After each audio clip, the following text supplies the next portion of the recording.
Chris Daniels of Confluent. Welcome. It's great to have you here. Thanks a lot for of having discussion at this conference about interoperability. What are the important components of interoperability that the C-Service people here should be thinking about?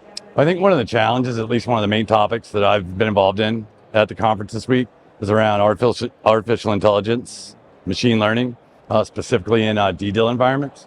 And it's really one of the core competencies of Confluent, or the creators of Apache Kafka, more of the enterprise version of Kafka. And it's something that we do on a daily basis on the commercial side of the business. And having a lot of conversations about how we can, one of the challenges that Navy has is how do they get all the data that they need to power these AMI models that they're building? And it's what Confluent does, is allow them to pull data in from the edge or the ships, but only bring back the data that they need, not all of it. In a contested environment like a DDIL environment, what complication does that add to the ability to get the information to that point and back from that point for decision-making purposes? Right. And again, I think that at least from the conversations we've had, I think most of the folks that we've talked to weren't really aware that there was an enterprise version of the technology that's already propagated throughout. And I think one of the challenges that they have in the DoD is having the manpower, right? And maintaining that manpower to be able to sustain that technology at the edge.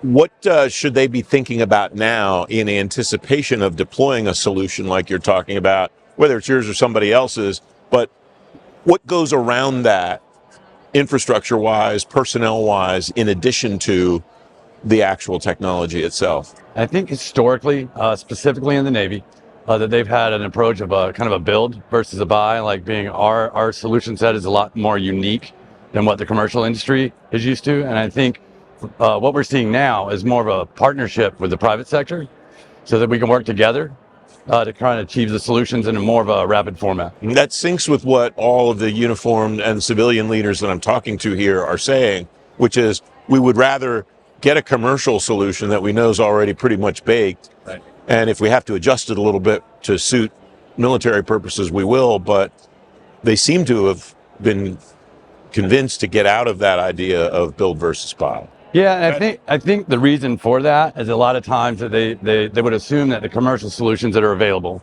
really don't fit, the mission space, if you will, for the Department of Defense.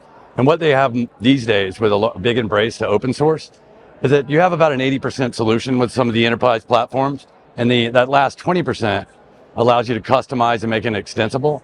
And that's really what we bring to the table at Confluent and why we're seeing a lot of growth and success.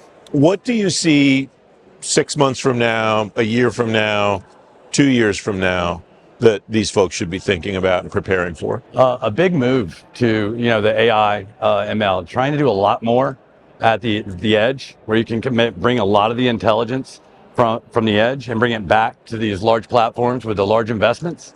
But I think you're going to see having to do a lot more with a lot less investment. Yeah. On the DoD side. When you say a lot more, you're going to have to get a lot more out of the platform and be taking advantage of something with the investment in the IT instead of the amount of bodies, I guess, that you're using to build that project. Chris, it's great to have you on the show. Thanks for joining me today. Thanks for having me.